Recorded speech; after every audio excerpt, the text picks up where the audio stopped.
सौ वर्ष पहले इस कलयुग में, वैसे तो परमात्मा चारों युगों में आए हैं, चारों युगों में ऐसे ही आते हैं। ये खुद बताते हैं कि सतयुग में सत सुकृत कटेरा, त्रेता नाम मुनिंदर मेरा, द्वापर में करुणा में कहाया, और कलयुग नाम कबीर धराया।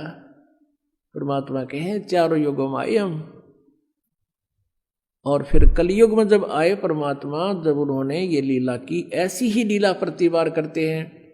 नवजात शिशु का रूप धारण करके वो कमल के फूल पर कहीं 100 साल पर प्रकट होते हैं।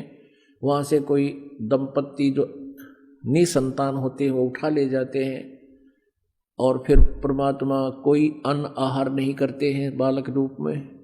फिर उनके परवरिश, उनके बाल्यपन की आहार यानी परवरिश की लीला कंवारी गायों से होती है।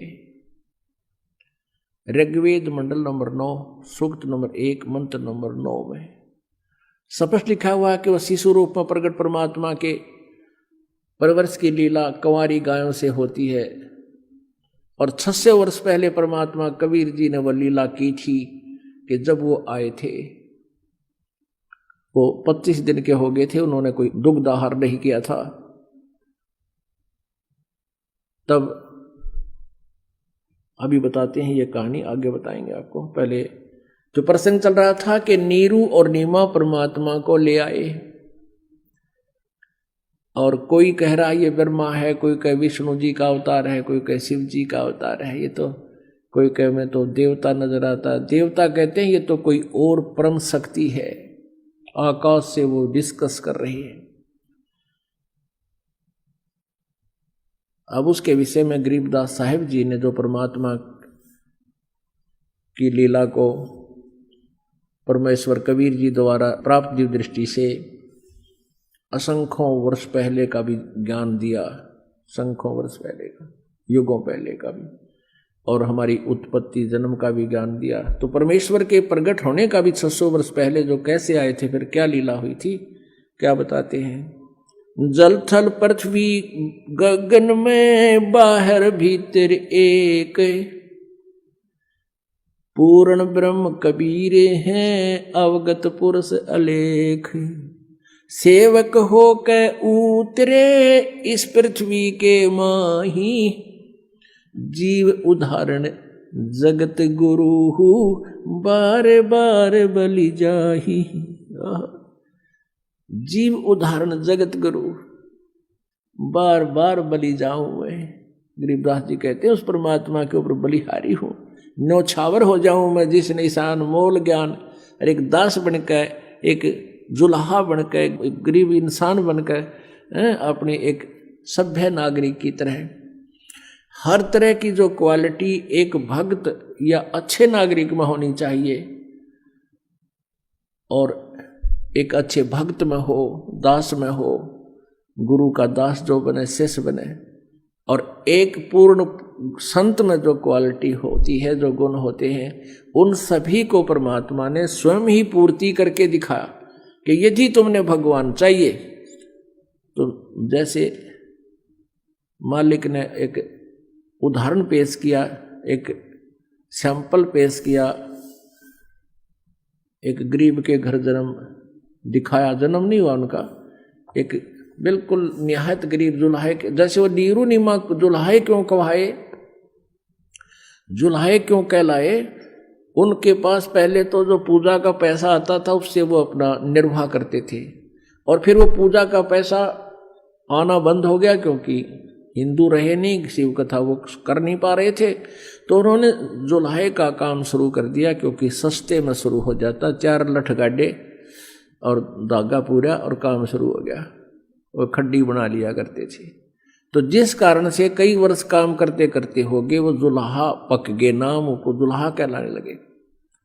और फिर परमात्मा भी अपने लीला करते थे। माता पिता तो वो नहीं थे, वो तो वैसे उनको मिले थे, फिर भी अपने माता पिता के व्यवसाय में एक नेक संतान ने खूब मदद करनी चाहिए। वो परम अक्षर ब्रह्म है, कबीर जी है, वो स्वयं बालक रूप बनकर धारण करके आए इस अध्यात्म ज्ञान को बताने के लिए। इसलिए वो जगत गुरु शब्द मालिक ने, गरीबदास साहिब जी ने मालिक के लिए बोला है। काशीपुरी कष्ट किया उतरे अधर अधारे, मोमिन को मुजरा हुआ जंगल में दीदार। काशीपुरी कष्ट किया यानी काशी के लिए प्रस्थान किया, उतरे अधर आधार यानी ऊपर से एज इट इज किसी माँ के जन्म ने लिया, वहां से ऊपर से उतरे, वहां से चलकर आए। जैसे ऋग्वेद मंडल नंबर 9 सूक्त नंबर 86 मंत्र नंबर 26-27 में दो मंत्र बहुत अजब समझनिया होता कोई, क्यों परमात्मा जो लोक के तीसरे पृष्ठ पर तीसरे भाग में विराजमान है ऊपर, वहां से गति करके आता है।